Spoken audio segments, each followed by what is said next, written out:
Welcome to Health Unchained. Today, we're joined by Nitin Gaur, founder and CTO of LedgerLink.ai, an innovator in bridging digital assets with traditional finance, and Jim Nasr, CEO of Acoer, a returning guest from episode 59.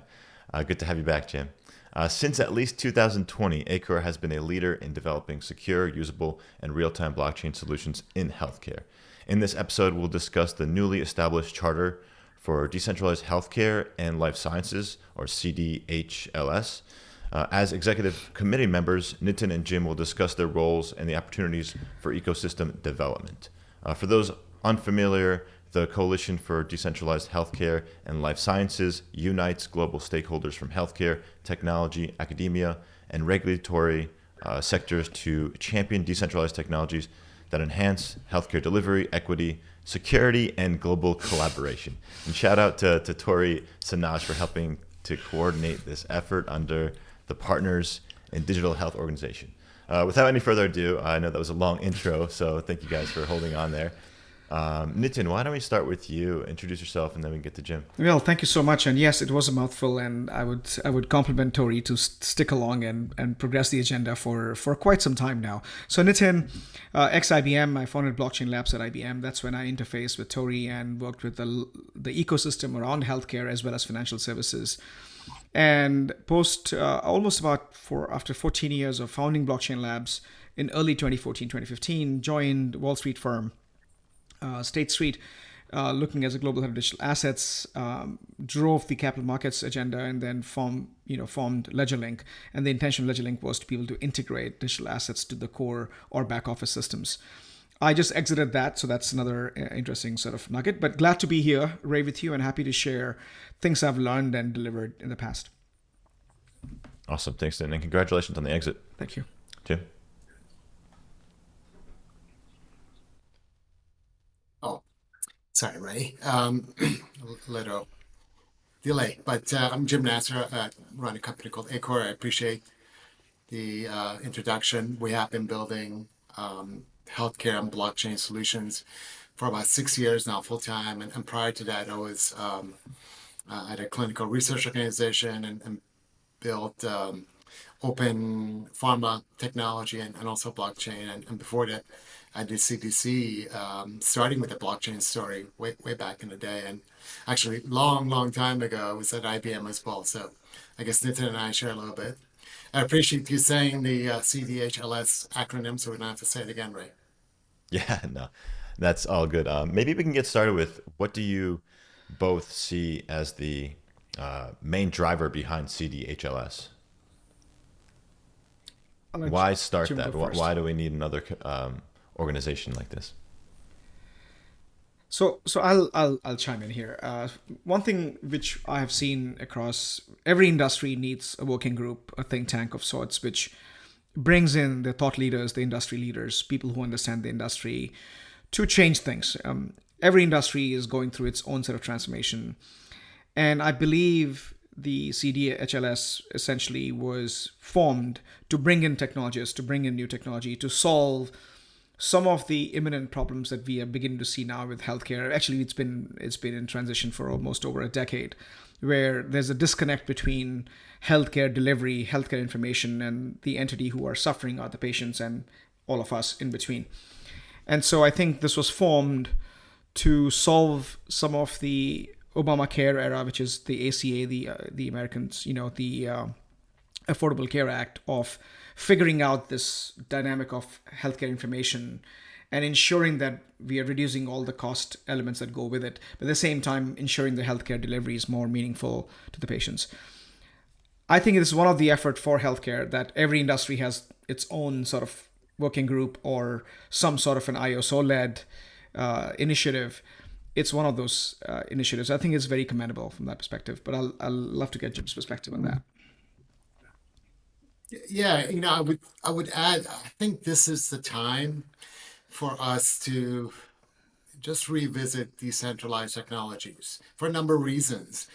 So I think, certainly with the current administration, we have seen that there is renewed interest in crypto, and I think there's a real drive. I think that, in many ways, has really kind of changed perspective and sentiment on decentralized technologies. Crypto, is a part of it, but it's a much bigger thing. The other thing, and honestly, this is the thing that I am most excited about, Ray, is AI, right? So AI is transformational. Everybody is doing it, wants to do it. There's no question. But then the very next question is, well, how do we do it responsibly? How do it? How do you do AI in a more ethical way? How do you do it in a way that's more verifiable, more sustainable? I think those are the kind of things that actually is very much part of the kind of the purview of this group. And if you look outside what we're doing, if you look, there is, for instance, a decentralized AI society now, like just the last 3 months. Michael Casey's running that. We're talking to them. Um, there's quite a bit happening around decentralized science, the DeSci space. Even the DeSci AI space, also confusingly called DeSci. So, and I think what we're trying to do is actually be much more about implementation, like who is doing real work, what is the real work, and how do we use that as a way to provide infrastructure, not just learning. I think learning is great, but we all have access to ChatGPT, but infrastructure connections and actually highlighting real work. So to me, all those things have an edge to them. And it's, and honestly, over the last 6, 7 years of building in this space, maybe outside of 2017, 18, where there was ICO craze, I think this feels different. So therefore, it's the right time for it. Very interesting. And this organization is not only focusing on, for example, blockchain. It is really about taking all modern technologies and implementing them in a way that actually helps the doctors, the patients, the insurance companies, everyone in this ecosystem do their jobs better, more efficiently, faster, and cheaper. I think that's sort of like one of the big promises too of AI is to reduce the cost that it takes to deliver good healthcare, not just in the U.S. but globally. There's a huge disparity between how much it costs to do a surgery here versus in a different country. So there's a lot of market fluctuation and pricing, and I think that can change as an outcome of some of these implemented technologies. So I think that's part of it too. Can you share some of the benefits to members? So like members include companies or different organizations, could be technology companies, could be hospitals, research institutions. Can you share maybe some of the members that are already part of the organization, what they're getting out of it? What are some of the benefits? Yeah, so during my IBM days, Ray, when we were working, when Tori initially, founded this organization, we were working with Aetna and Cigna and some of the healthcare life sciences, which is how we categorize this industry.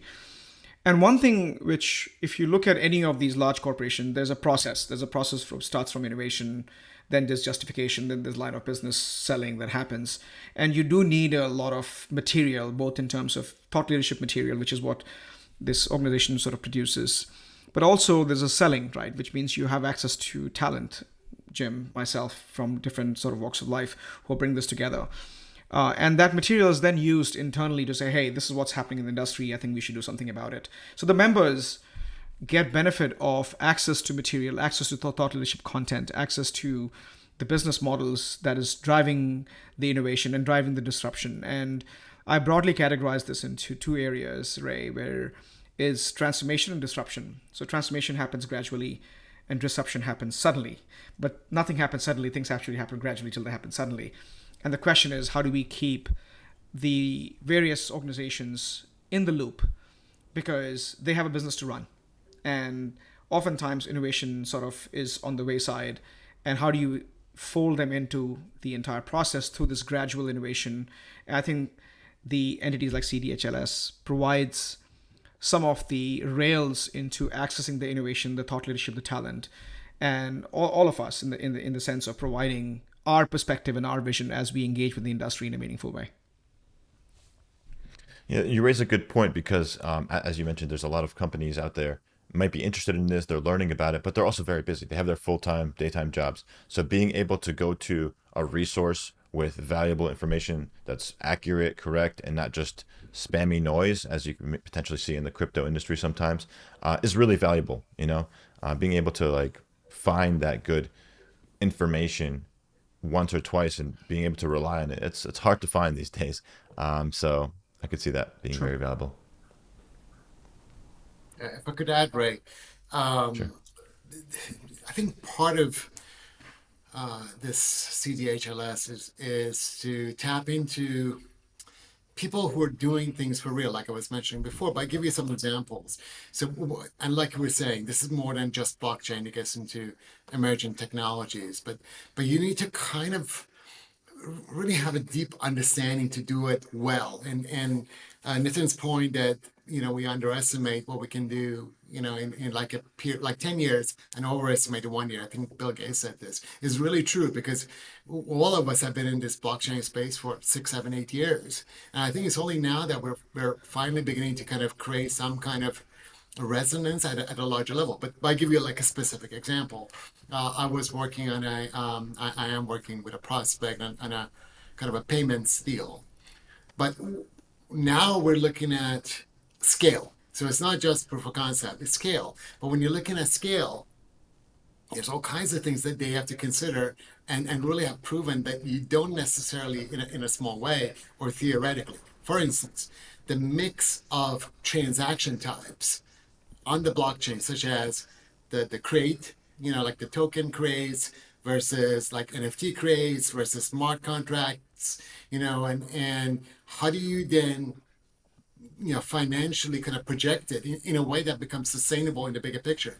So it turns out when you do that, and then you're looking at multiple protocols, it's actually fairly complex because many times you have to suspend your own assumptions because you've been using a technology and it's this way or that way. And then there's also like nuances on how do you go about the architecture. For instance, do you use an NFT collection and many NFTs within it, or anyway, not to get too far down the rabbit hole, but having people who have actually done it and could say, look, this is a realistic model for building something sustainable.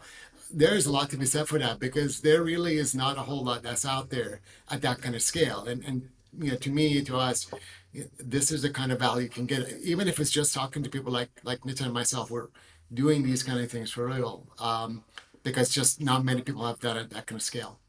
And Yeah, you mentioned like the timing. Go ahead, Nitin. yeah, one thing which I think Jim, instigated this thought process where we've all worked with payer-pay networks. At the end of the day, there's a whole ecosystem of how money moves from insurance to the healthcare providers and pharmacy. And suddenly now, at least in financial services, there's the intersection that we've been talking about stable coins and tokenized fiat. So if that becomes a vehicle for us to move money in real time, what is the impact of what's happening in financial services industry, which is lion's share of my work, with lion's share of Jim's work, is how do we intersect the two together? It's not just about EMR, EHR, the healthcare records, which is still a different use case altogether.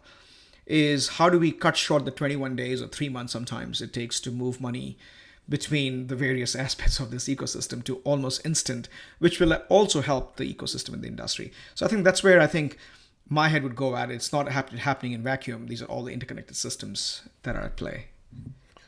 Yeah, and that actually speaks to the scale part of what Jim was saying. Like, how do we build these systems in a way that it can scale forward? Because if you're still dealing with slow payments and getting bank wires for certain payments, it can slow down the process of data transfer. So Yeah.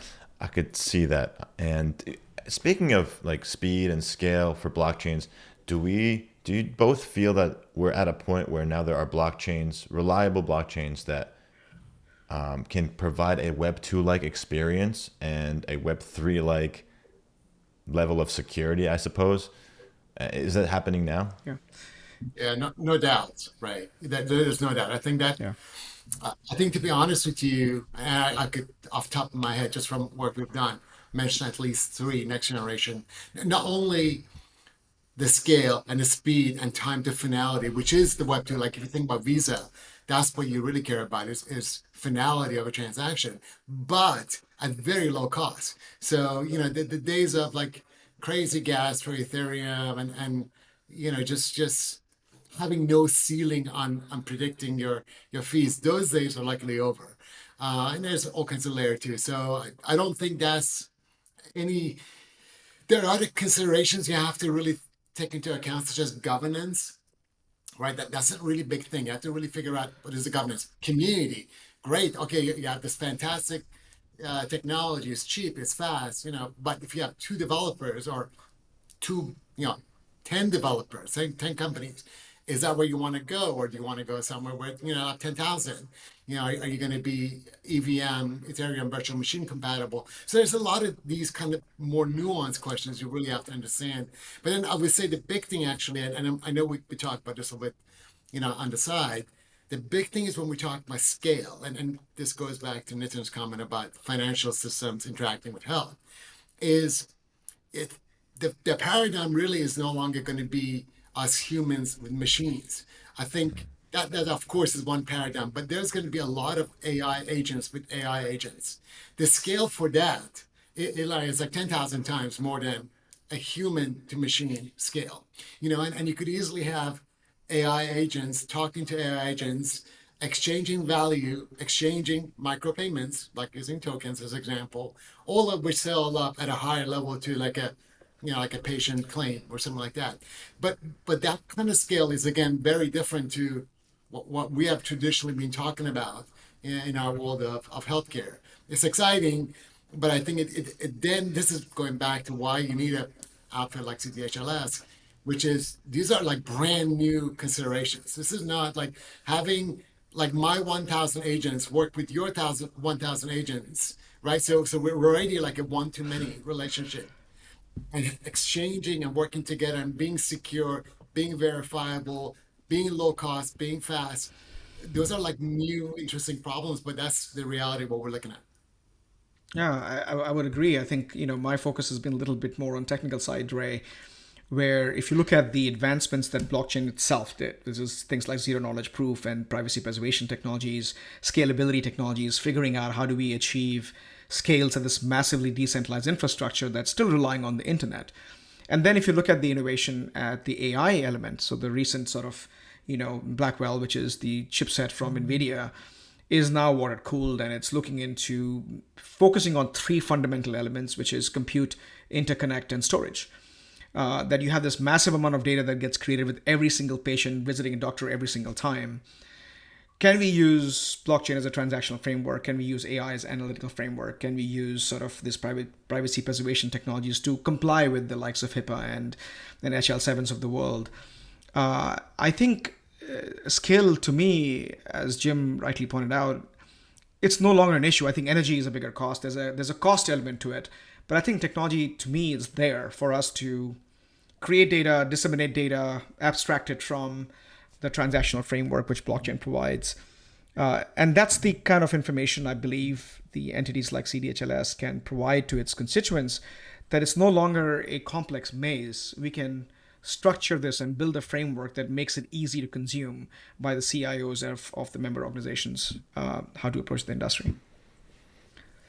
Yeah, and absolutely. And I think, being able to help organizations kind of guide their hand or be able to explain to them certain strategies, why they would or wouldn't work, is really valuable, because they can go and waste months of their time otherwise doing the same research that you've already done. And this way it kind of saves them time and helps the industry as a whole grow maybe even faster and more effectively. So I hear you there. How does one become a member? If a company wanted to become part of CDHLS, how do they do that now? And for anyone listening, I mean, I think there's a form on the website. yeah, exactly. There's a form, there is a website, like a dedicated site off of the blockchain healthcare today. Tori Sinai, as you mentioned, she's the overall lead. So through Tori, Yeah. myself and Tom as kind of leaders in there as well, can be reached. There is a little vetting process, that happens as you would expect, just to make sure that, there's a fit, and you go from there. As soon as kind of early days. So early is good for these kind of things because you can help shape it, right? Hopefully it'll grow where, we have a lot of members, and then there's maybe a little more of a process to like the full membership. But yeah, right now it's those kind of contact methods. For sure. Yeah, and I'm sure it'll evolve over time as well as new members come in, have new ideas. So I'm definitely much looking forward to following. And for anyone who is interested, I'll make sure to include Nitin and Jim's Yeah. info in the show notes and the website and stuff. So it'll be easy for you to reach out and get more information on that, because this is actually very important. Being able to communicate with other members of the industry, because this is not we can't be doing data silos anymore, right? There's got to be sharing of information. And there is a value neutrality too, Ray, where you come together to solve industry problems, and you're not tied to the traditional sense of what both financial services and healthcare being regulated are not allowed to talk about. We can talk about problems. Second thing I would say, this pre-COVID, we used to have this small curated events where we could actually bring 100 people from the industry. Those are really, really good. I think we all collectively would learn from each of those problems. Of course, at some point, we've got to bring that back. But that was really, really meaningful for various audiences. Of course, COVID, like other events or other sort of events were affected during COVID. But we got to bring it back, I think, at some point. Yeah, absolutely. And I believe BHTY also has an event that they host. I think it's in Boston this year, so definitely check that out as well. Also, Jim, so I understand you have a specific work stream for CDHLS. Can you kind of talk about that in more detail, just so I'm clear on that? And the Yeah, audience certainly. too. So my work stream is the real life implementations work stream. So really my objective is to find people kind of like ourselves at Acoer, who either have built or are building real implementations with healthcare innovation in mind and with decentralized technologies. So whether it's a DeSci or some kind of patient health or health data, kind of reporting, which is what we do a lot of. But whatever it happens to be, I think that's really what I'm trying to do. And I mean, it turns out that there's actually some really forward-looking organizations and people in this space. There are a lot of forward-looking folks in the DeSci space, for example, that I'm trying to tap into. As all of us, heard last week, with the 23andMe bankruptcy, that there's an awareness now of maybe more so than before, that having all of our genomic data, all this value tied to one organization that can be hacked, and largely create value for very small number of people at the expense of everyone. That's not a good thing. That we could use that more for clinical innovations and research. So there are people like that I'm trying to tap into and reach and bring them in and share their stories, but also share their learnings.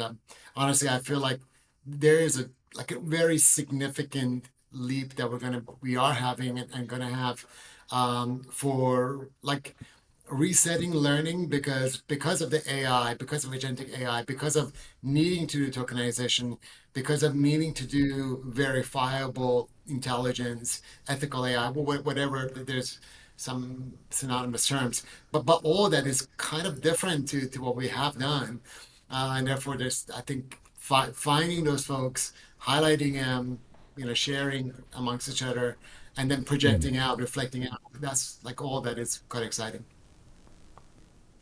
Yeah, for sure. And I'm glad that you mentioned the what's happening with 23andMe. I'm kind of glad of what's happening in 23andMe. One, because there's a lot more buzz around this idea of owning your own data, especially genetic information data. And this is 15 million people, right? So it's quite of a significant number of people that may start to be curious about why they should be owning their own data. So that's significant. And, if you think about what I'm seeing in the news mainly is how you should delete your data. This is bad. And I agree. I actually did 23andMe about 10 years ago with my family. And then last year at some point I deleted my own data from their servers. I hope it went through. But you have to still trust. That's the issue. That's the core issue right here.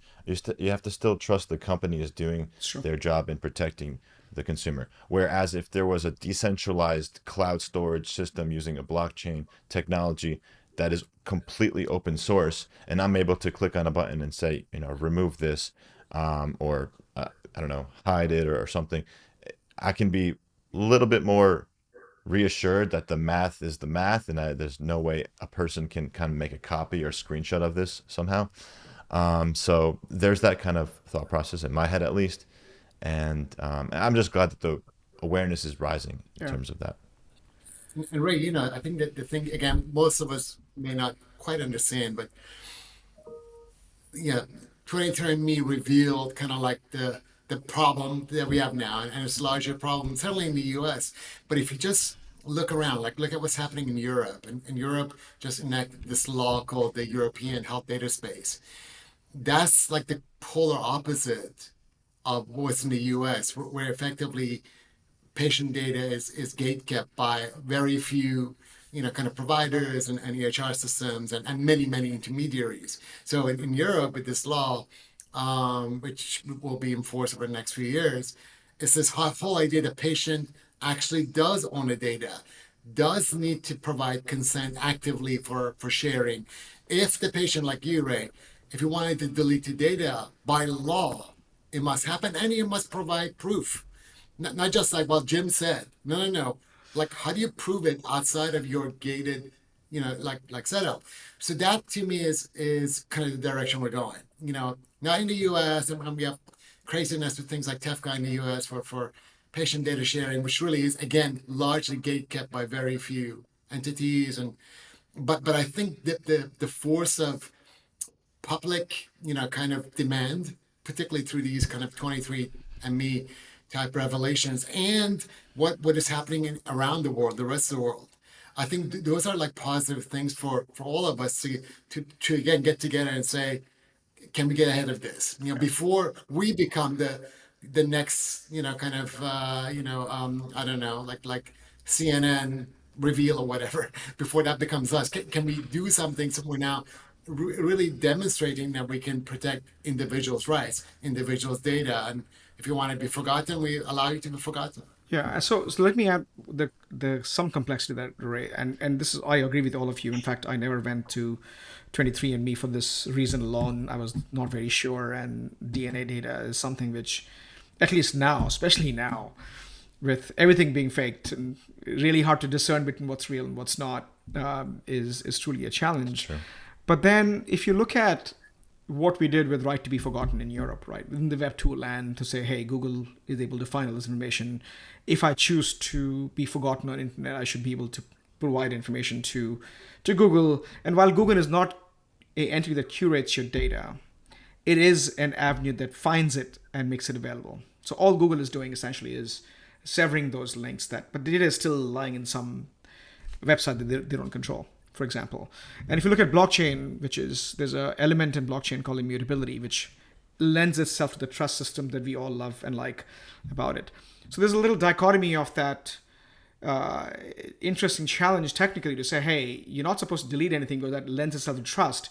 But what can we do in terms of ensuring whether it's keeping a hash on chain or ensuring we have a zero knowledge proof setup, which allows me to be able to sever the visibility of data.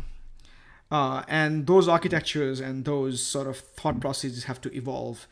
And I believe if one thing that this organization done, people like Jim and us and the entire collective, is to provide the thinking behind those architectural framework and the thinking that embodies into the technical sort of underpinnings that drives that architecture forward, if that makes sense. It makes sense. And I think, for those that might not be aware, zero knowledge proof or ZK proofs are, I think, one of the most, probably the killer app actually that we're going to be seeing the next couple of years in terms of privacy. And I think that's something that is hard to wrap your head around because we haven't been doing it like this in the past. It's been, you have to trust this centralized company or organization or institution to hold that data. And then if they delete it, they say they delete it, you have to trust them. They're the gatekeepers. So there's no other way around it. So yeah, it's really interesting to see that space evolving. Maybe another question, I'm curious about this. So many use cases around how to use ZK or blockchain or NFTs in healthcare. What do you think are some of like the most lowest hanging fruit or the next, what do you expect to happen first?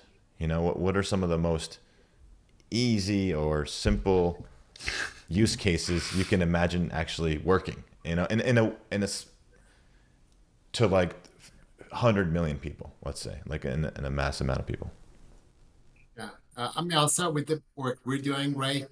I firmly believe that this is one of the use cases because it isn't at the individual level, it's at the population level. So with population health data, you have some other metrics in mind than you do with the individual. But all to say, really this idea of how do you do better sharing, exchange of public health reporting, public health data. So we saw this with COVID. We see it in our work with opioid prevention and kind of this whole um, overdose kind of the overdose mortality and overdose reporting. Um, a lot of that really is population level data, where many times the PHI has already been anonymized, or there are ways, simpler ways around dealing with protected health data and personally identifiable information. So really, you're talking about how do you share that kind of data amongst like different counties, between counties and states, and amongst the states and with the federal government, things like this. Relatively straightforward, I think, to implement blockchain with that and to provide traceability. To as example, going back to this overdose and opioid prevention, to then use the proof of the data, whether it's around mortality or tracking like black market sales for fentanyl and things like this, to then tap into the opioid settlement monies. So working with law enforcement and different public health agencies is literally what we are doing. And this is when it comes to the economic impact and the human impact, is very non-trivial. This is a very big deal. I think there's at least $10 billion just in the settlement funds, and there's a lot of other money in other places. Many people suffer from this, right? Like the overdose, kind of addiction, or the opioid addiction and overdose related problems is a really big problem, and it impacts communities, and it impacts, of course, counties and public health and caretakers, particularly when you have situations like civil unrest or like the LA fires, as an example. It really largely impacts people. So all to say, I'm a big believer in that, because in order for us to use some of these decentralized technologies and verifiable intelligence and things like this, at that level, it's a relatively more straightforward data sets to work with. It's less complications on how do we go all the way back to the patient. You have some more leeways, and the data is more accessible, even though it's private. So that's one that I definitely believe in. And, like I said, we put quite a lot of work in. I think Nitin and I, we're talking about this. I'm sure Nitin will probably expand on it. But areas around like payments, also, for instance, this pharmacy reimbursement problem, real problem, a lot of money. But again, it's a problem that is Can you more explain the problem? straightforward. Sorry, Yeah, Jim. Can you so explain the pharmacy and reimbursement problem to? yeah, Um, there's a few examples, but there's this thing in the U.S. It's called the 340B. It's a law. It's all to do with kind of transparency and on basically payment to pharmacies, and it impacts many of the like independent, like smaller pharmacies, and it ultimately comes back to proving your kind of the transactions that you've had.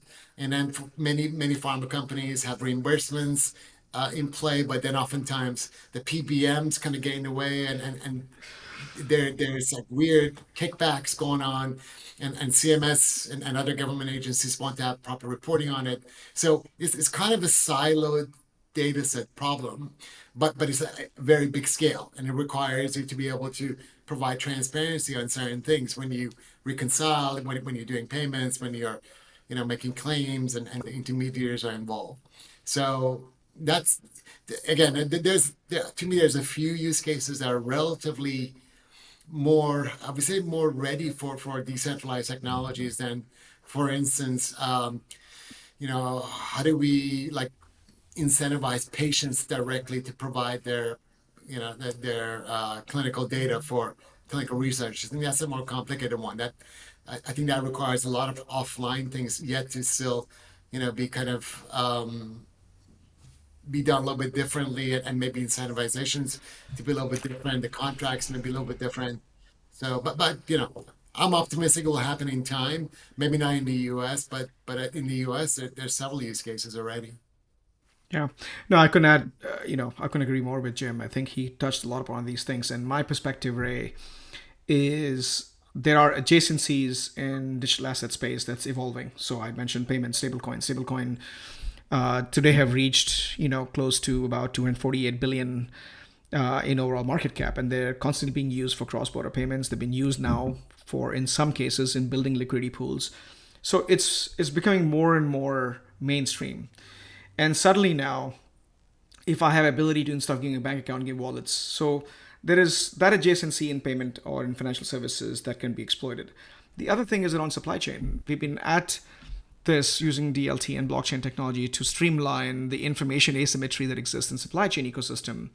So if I were to take the adjacency and bring them into the healthcare ecosystem, so healthcare ecosystem of care, and you have pharmacy, which has pharmacy and pharma and the entire operational framework of it, but there's also an interface with the patient. Then you have the insurance, the payer-payee ecosystem that manages the movement of money between the healthcare providers. Then you have the healthcare providers, the clinics, the hospitals, the doctors.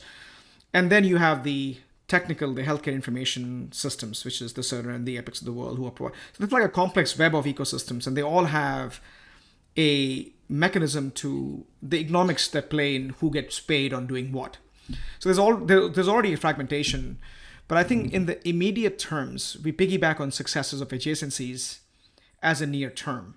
I think the longest thing, for many reasons, right? If you look at the emergence of ACA, was there to solve the data problem, to be honest with you. And I went through the entire sort of bill to understand what is it, because I was working with healthcare industry at the time, was really to reduce the duplication of all these tests and ensuring the data is easily available, which means that I can go any doctor anywhere and they would have access to my data for them to be able to provide an appropriate prognosis without having to go through another redundant set of tests and so on and so forth.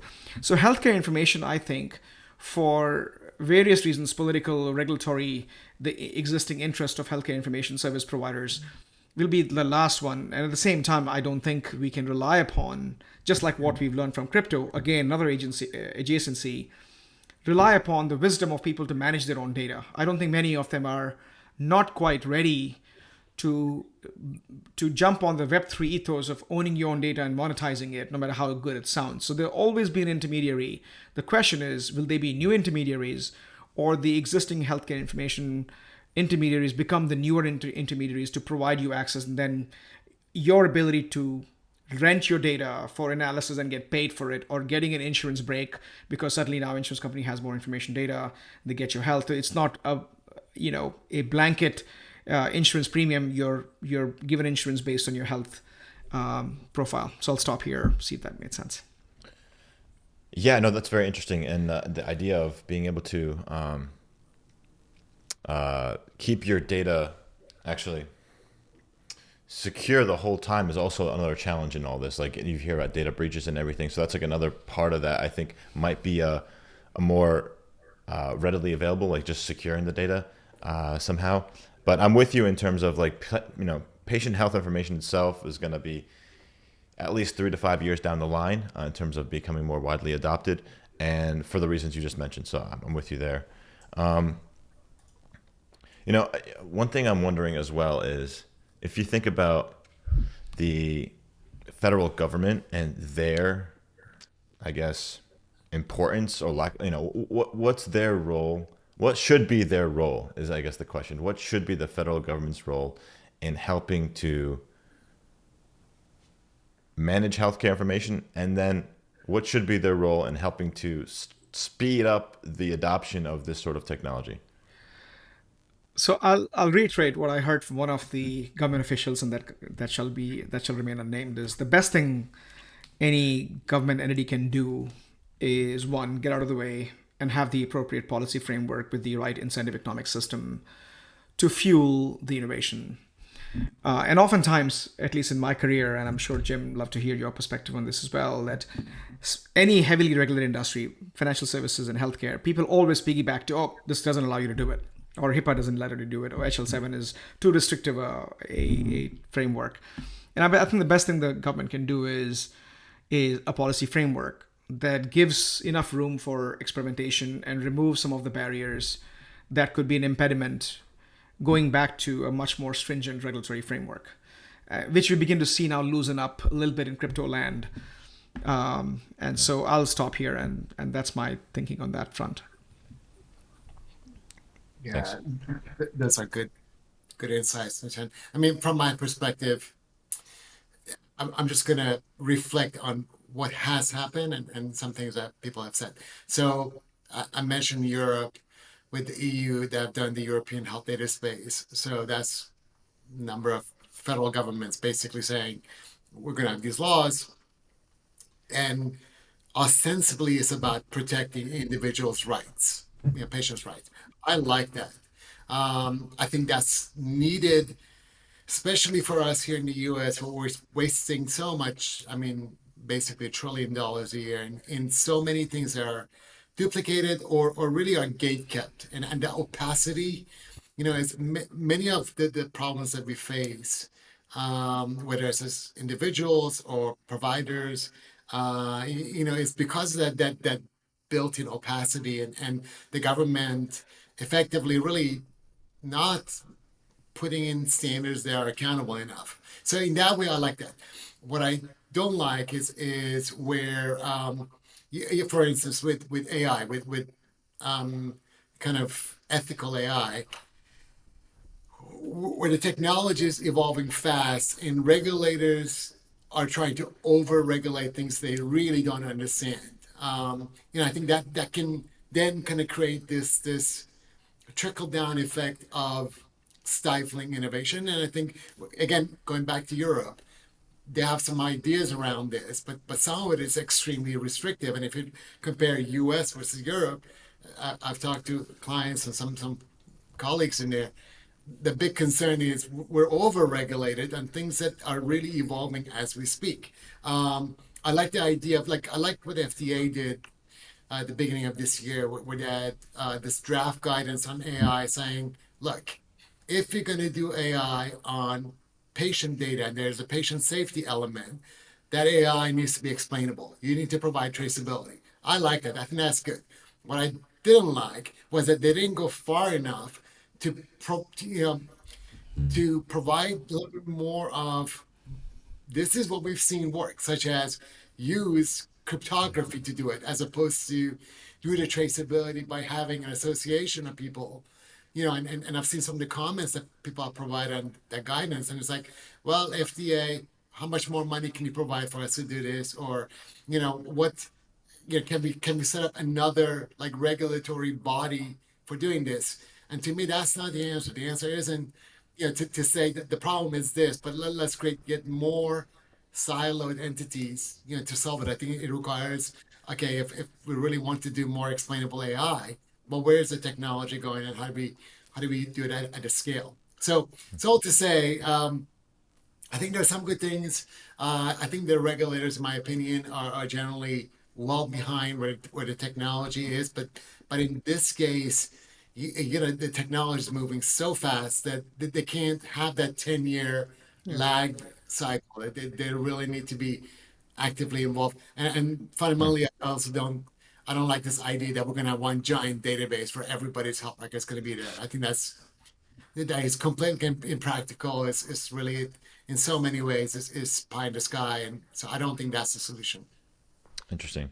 It sounds like, Jim, you are expecting the government to be a little bit more prescriptive on how to use specific technologies in order to implement some of these more secure ecosystems or frameworks. And I you would mentioned like them to cryptography. be, more prescriptive, as in if you Not totally prescriptive, but just a little bit more. yeah, absolutely. But if you identify the problem, don't leave the kind of the next step as just do more of the same and you'll fix the That's problem. right. I think that's really what I'm saying. It's like to me, if we have an AI explainability problem, that is not a problem that we're going to solve by having a committee of people.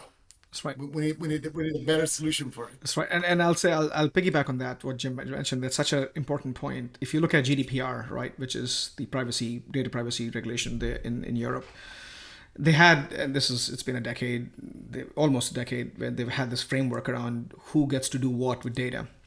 Suddenly now AI has popped up, and there's a clash between what technology can do and what regulation allows you to do. And I believe at some point, technology always trying, because technology knows no bounds. It's going to move on. We have to figure out as to how do we build the guardrails around it instead of trying to regulate the technology, which is what many of the European Union had done, because they have to preserve the GDPR instead of looking at GDPR and saying, can we change this so that we can take advantage of AI, as opposed to let's change AI so we preserve GDPR. And I think that's an interesting dichotomy of thought process to say, how do we, I wouldn't use the word tame, but how do we domesticate the technology with the right guardrails so it's not harming people, as opposed to regulating tech itself. Maybe it's a biased opinion from a technologist, but I'll leave it at that. No, that's a good point. No, I appreciate that very much. And we'll see. It's sort of many people are involved, of course, many organizations, different interests, stakeholders. And obviously, when politics is involved, you can get some really interesting decisions being made. So we'll have to watch out for that too. But I just want to say before we end here soon, Nitin and Jim, really appreciate your time. I think it's really important for this conversation to keep happening. And for those that are listening, I want you to check out blockchain and healthcare.today or .com, sorry, to read more articles on this sort of thing. And if you're interested in the actual CDHLS, there's a coalition tab that you can click on the website too. But before we conclude, I do have one final question for both of you. And I know this is like a healthcare technology podcast, but I also like to know how my guests stay healthy and fit. So I would like to know, both of you, what do you do on a daily or weekly basis to stay fit and healthy? Jim, go for it.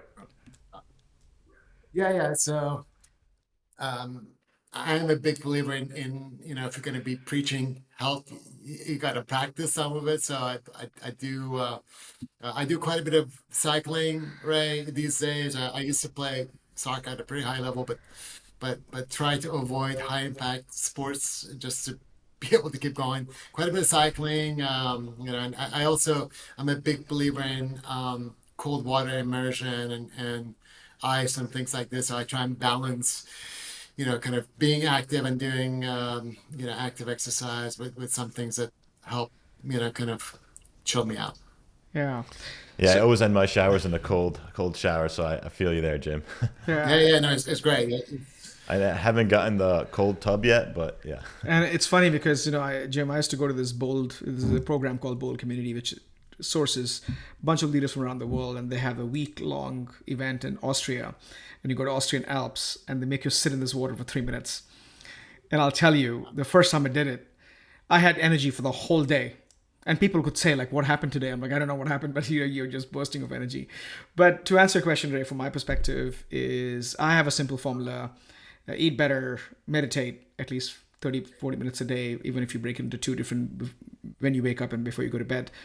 And exercise, I used to run a lot, but my knees are hurting. So I basically try to get some exercise, whether I walk for an hour or I at least go and do some, because I think, and spend some time with family, and my family's part is in India, part is here. So I spend some time back and forth, because those few things are, to me, mental health is first, and then eventually comes down to your ability to deal with physical health.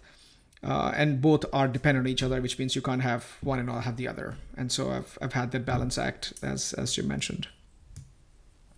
I appreciate that answer. I'm curious, are there any specific techniques you use for meditation, or is it more just mindfulness and you have your own? No, I think it's like anything. Over time? It's like anything else. Got to train yourself. I did this program called Art of Living. Of course, coming from India, meditation was ingrained into our schooling system, and as we grew up, except I never understood what it was till I actually got older. And so I think the Art of Living basically teaches you breathing technique, and just like our minds on our bodies, you put garbage in, you get garbage out. And one aspect of this is training your mind to ensuring that you have thoughts come into your head that you have to acknowledge, and you have to figure out a mechanism where you are able to sit in one place in the state of being and not think anything. And it takes some time to practice that, Ray. And I think one of the programs that I did was using breathing techniques to figure out as to how do you not have any thoughts come to your mind. And believe me, it's a monkey. The moment you think about it, there'll be all kinds of thoughts that come to your head, and that's the hardest thing to do. Is training your mind not to do it. Yeah, the monkey brain, right? And it's the talent. It's a talent to be able to stay in the present moment for an extended period of time. Yeah. So, at least in your mind. So I appreciate both answers.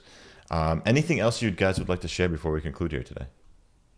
No, thank you for having us, Ray. And I think appreciate your style. You bring the best of us. You're comfortable. We speak our minds, which is great. So thank you for your time as well. I Yeah, right. appreciate that feedback.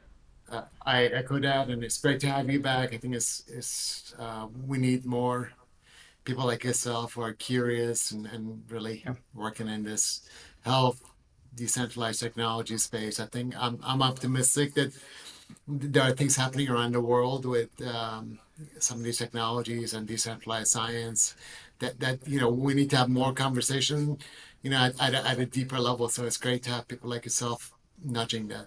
Yeah. Thank you. And I know since the last time we spoke, or on the podcast at least, Jim, there's been thousands, if not millions, of more people in this space. So it's been growing. So we've been doing our job. So I appreciate what you're doing too. So for everyone listening, we hope today's conversation inspired you to think critically about the future of health innovation and the role we can all play in building systems that prioritize trust, transparency, and efficiency. Don't forget to subscribe, share, and leave a review to help us reach more listeners passionate about revolutionizing healthcare. Until next time, stay healthy, stay innovative, and keep your mind and ideas unchained. Thank you both. Thanks, gentlemen. Thank you. Thank you.